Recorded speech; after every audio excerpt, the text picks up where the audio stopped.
Bonjour à tous, nous nous trouvons dans Paracha de Kitavo. C'est une paracha qui va nous aider un petit peu à préparer, comme on l'a dit toujours dans ces semaines, qui nous mènent à Rosh Hashanah, Yom Kippour. C'est une entité. Et plus précisément ici, on va s'orienter dans la préparation de Yom Kippour. Pourquoi? Parce que nous allons que cette paracha, elle va nous dévoiler finalement quel est le travail que nous devons réaliser à Yom Kippour.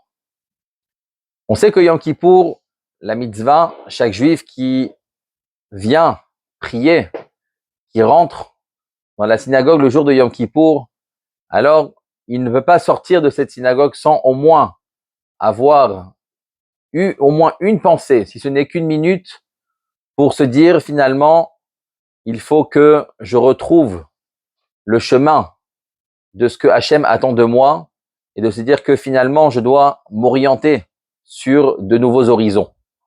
À tout niveau, à tout niveau. Il doit avoir une prise de conscience et un changement qui doit se faire et vraiment un vrai regret sur les choses que on a pu mal faire pendant toute l'année. Principalement la mitzvah qui nous incombe le jour de Kippour, c'est ce qu'on appelle la mitzvah du vidouille. Le vidouille, c'est quoi? Ici, notamment, c'est ramené dans la Gemara de Yuma, que le vidouille, c'est une personne, elle vient reconnaître sa situation, elle vient reconnaître les faits, reconnaître que effectivement, on nous sommes faits que de chair et d'os, nous sommes uniquement la créature que Hachem a créée, et donc nous devons répondre à ce que Hachem attend de nous. Et nous devons reconnaître les erreurs que nous avons faites et les détailler, si on peut, dans les moindres détails, pour vraiment donner un sens à cette vraie remise en question, qui ne soit pas juste une remise en question qui soit juste extérieure, qui soit pour le paraître, mais une remise en question qui doit s'exprimer. Cette mitzvah s'appelle ce qu'on appelle le vidouille, le fait de venir et de regretter ce que nous avons fait. D'une autre part, et ça c'est dans la paracha de Kitavo, il est mentionné la mitzvah de Bikurim. Mitzvah de Bikurim, c'est une mitzvah qui, Bezrat Hashem, quand le Beth Amikdash sera reconstruit, une mitzvah qui est extraordinaire. C'est une mitzvah que nous allons embellir d'une manière qui est hors du commun. Cette mitzvah, qu'est-ce qu'elle comporte?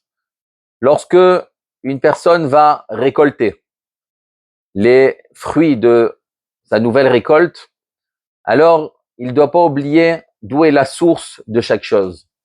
Tout ce que nous devons entreprendre dans la vie, alors on ne doit jamais être pris par la folie du temps, par la folie de ce que la société nous pousse à regarder, mais on doit toujours essayer de revenir aux sources des choses. Quelle est la véritable raison et la cause de chaque chose? Et donc c'est pour ça que la Torah ici, elle vient et elle nous donne ce cadeau-là de pouvoir justement réfléchir et s'orienter et mettre un petit peu un frein à ce que les choses nous obligent à ne plus réfléchir. Et là, elle nous dit attention.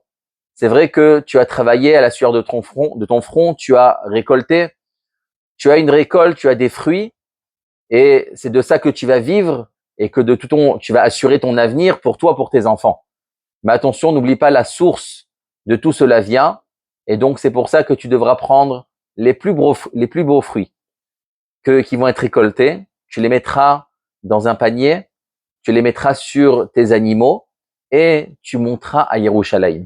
Ces animaux, ils vont être décorés, on va les embellir, les paniers aussi vont être des paniers qui doivent être décorés et de cette manière, alors on devra monter à Yerushalayim avec ses premiers fruits pour les emmener au Beth Amikdash, pour savoir finalement que tout ce qu'on a reçu, tout ce que on peut justement entreprendre, alors il ne faut pas oublier qui nous a donné la force et qui nous a donné la réussite. Parce que c'est pas tout celui qui a des compétences qui va réussir et c'est pas tout celui qui a un manque de compétences qui va rater. Donc finalement, on voit que la formule, elle est simple, c'est qu'il y a un autre paramètre qui effectivement y est Hachem, qui est notre créateur et c'est lui qui nous ouvre les portes à chaque moment et il ne faut jamais l'oublier. Donc ici, dans cette mitzvah, une fois que nous allons amener les fruits au Beth Amikdash, alors la Torah nous dit attention, c'est pas suffisant. il y a, et c'est là que justement on va mettre le point, il y a aussi un vidouille. Ça veut dire que là aussi, il doit avoir une prise de conscience qui doit être faite. C'est quoi ce vidouille? C'est nous allons reconnaître à ce moment-là, reconnaître d'où vient chaque chose. Et sur ça, dans ce vidouille, qu'est-ce qu'on va exprimer? On va exprimer la reconnaissance et le remerciement envers Hachem sur la terre d'Eretz Israël qu'il nous a donnée. Une terre qui est fertile, une terre qui peut donner des fruits, une terre où nous pouvons habiter pour la travailler. Et donc, c'est un texte qui va commencer déjà même depuis l'histoire de nos ancêtres, qu'on était chez Lavan et qui ont voulu justement en quelque sorte presque exterminer la famille de Yaakov, qu'il n'y ait pas justement ce noyau du clan d'Israël qui puisse être mis en place, qui puisse naître à ce moment-là. Et nous allons commencer à raconter rapidement toute l'histoire pour dire finalement de où est-ce qu'on est venu et où est-ce qu'on est arrivé, que Hachem nous a donné la terre d'Eretz Israël. Si on voit, c'est le même texte que nous récitons le soir de la Haggadah de Pessah. Arami Oved Avi. On voit que on était dans la maison de Lavan et ainsi de suite jusqu'à qu'on arrive à l'histoire qu'on est sorti de Mitzrayim. Cette mitzvah ici, le fait d'exprimer cette reconnaissance, ça s'appelle aussi le vidouille. Et donc là, la question elle est intéressante. On voit que à 2 reprises dans l'année, on a justement cette mitzvah qui on appelle le vidouille, la reconnaissance. Une fois, comme on a dit, ça va être le jour de Kippour, et une seconde fois, le jour où nous allons emmener ces prémices, nos plus beaux fruits, pour les emmener en tant que remerciement envers Hachem sur la récolte que nous avons récoltée. Et donc là, la question se pose, quel est le point commun? A priori, ça a l'air 2 événements qui sont complètement contradictoires. D'un côté, c'est reconnaître ses fautes, et de l'autre côté, c'est reconnaître la bonté que Hachem nous a donnée. Et donc, comme vous l'avez bien compris, finalement, le point commun ici, c'est l'idée de la reconnaissance. D'exprimer une reconnaissance, c'est ça que Hachem attend de nous. C'est ça le vrai travail qui va nous permettre de pouvoir justement émettre une possibilité de changer. Et ici, c'est la force de la parole qui est mise en place. On sait que on peut penser beaucoup de choses, mais ici, il y a besoin de les exprimer. Et nous allons un petit peu expliquer quelle est la force justement de la parole et en quoi elle va aider l'homme à pouvoir changer un petit peu et prendre de nouvelles résolutions. Le Paradis Rak nous dit que lorsqu'on parle de reconnaissance avant tout, c'est écrit par le mot Oda'a. Oda'a, ça veut dire lorsqu'on dit Toda. Toda, c'est quoi? C'est merci. Lorsqu'on voit quelqu'un qui nous a donné quelque chose, on le remercie. D'un autre côté, le mot Oda'a, il vient aussi en tant que Odat Ba'aldin. Ça veut dire que quoi? Si quelqu'un vous a prêté 100 euros et vous lui devez cette dette-là de 100 euros, si vous venez, vous reconnaissez cette dette, c'est ce qu'on appelle Oda'at Ba'aldin, c'est une reconnaissance de dette. On voit que le mot ici, Oda'a, a en quelque sorte 2 sens, 2 significations. À la fois, ça veut dire merci, et à la fois, ça vient en tant que reconnaissance de dette. A priori, comment un même mot peut avoir 2 significations différentes? Le Paradis Rak nous dit ici que c'est 2 mots qui naissent de la même racine. Ça veut dire que pour pouvoir reconnaître notre dette, reconnaître ce que nous devons à quelqu'un, alors tout va dépendre l'inverse. Pour pouvoir remercier quelqu'un, pour pouvoir lui dire merci sur tout ce qu'il nous a donné, il faut être capable de reconnaître justement tout ce qu'on lui doit. Le merci d'une personne va dépendre de sa reconnaissance de combien il lui a donné. Si une personne dit finalement la personne, elle a rien fait de spécial, elle n'a pas fait d'effort, c'était quelque chose que de toute façon c'était dans ses mains de faire, et même si je n'étais pas là, elle aurait quand même fait pour moi. Et finalement, moi, j'en avais pas spécialement besoin, donc finalement, ce qu'elle m'a donné n'est pas si important et pas si vital. Donc, si on diminue justement ce que la personne nous a apporté, alors notre merci va être en fonction. Mais si on est capable de reconnaître qu'on était incapable, que sans lui, on n'aurait jamais pu arriver. Et lui, ce qu'il a fait, c'est un acquis. Il a des qualités que moi, j'ai pas finalement. Il a quelque chose que moi, je ne peux pas posséder. Et donc, j'ai besoin de lui. Je suis dépendant de lui.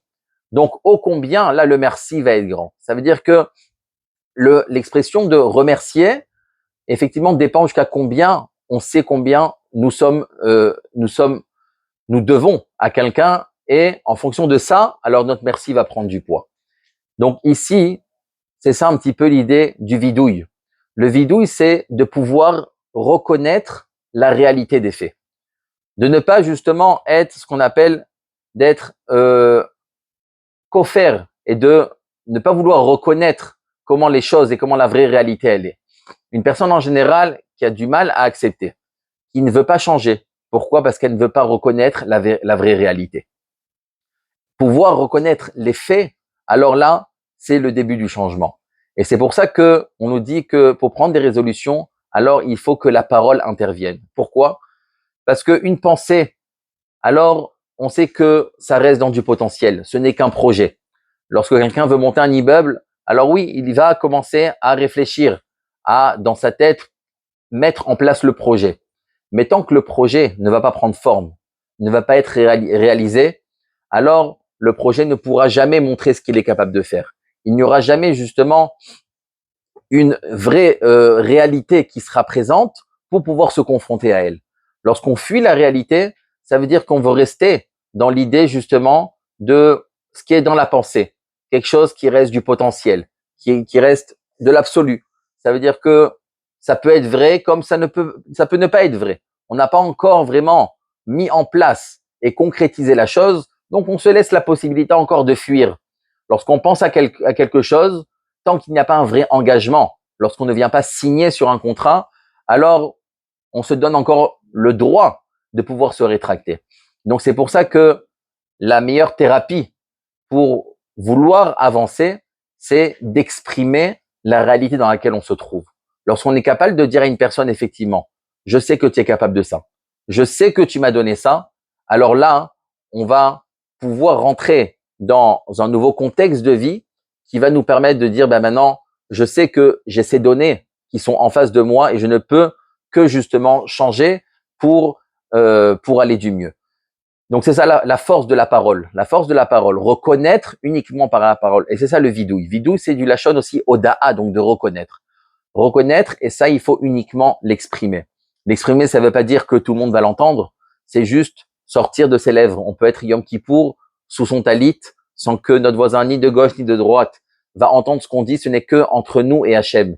Mais c'est cette importance de pouvoir exprimer et d'accepter la réalité dans laquelle on se trouve. Donc c'est ça la force du vidouille. Et donc c'est pour ça que nos chachamim ici nous ont dit que lorsque tu veux reconnaître la bonté, lorsque Hachem t'a donné cette récolte, tu dois l'exprimer, tu dois reconnaître. Ou de l'autre, le travail qui va être contraire de Yom Kippour. Lorsque tu veux reconnaître une réalité qui a été négative, alors il faut que tu puisses mettre des mots aussi sur ça. On sait que pour arriver à un shalom, c'est-à-dire une shlemut, une entité, alors il faut qu'il y ait une parole. Il faut qu'il y ait de la discussion. Entre un homme et une femme, entre des parents et des enfants, alors il n'y a rien qui est acquis, il n'y a rien qui est su par soi-même. C'est-à-dire, on sait qu'on s'aime. Mes enfants, ils savent que je les aime. Non, ils ne savent pas. Ils ne savent pas. Tout cela reste que de l'imaginaire. L'imaginaire, qui a dit qu'il est vrai? Qui a dit que pour l'instant, on est capable de mettre ça justement en tant que réalité? Alors ça, il faudra l'exprimer. Lorsqu'on l'exprime, on met des mots, ça veut dire que la chose, elle devient une réalité. On crée la chose. On met naissance à justement cet amour-là. Un amour qui est potentiel, il n'est pas encore prouvé. Lorsqu'un amour, il devient réel, qu'on le réalise et qu'on lui donne une vie, qu'on lui donne naissance, c'est lorsque on va l'exprimer. Parce que lorsqu'on l'exprime, alors il y a non-retour. La chose a été dite et donc la chose devient vérité. C'est ça que Chachamim, en 2 mots, nous ont dit dans le Midrash que le vidouille, il est comparé à comme 2 morceaux de fer que nous allons souder. C'est une soudure. Faire un vidouille, c'est une soudure. C'est quoi une soudure? Entre qui et qui? Entre nous et notre réalité.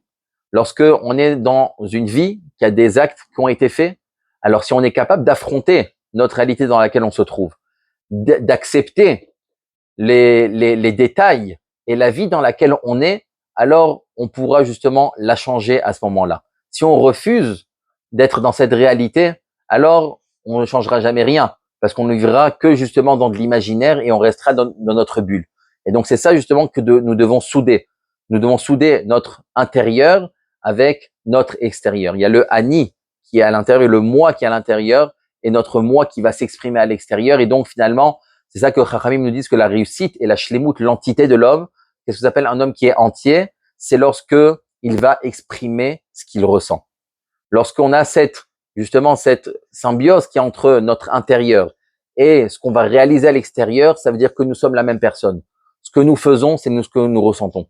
Et malheureusement, on voit que dans ce monde, c'est pas les valeurs qui nous sont transmises, et bien au contraire.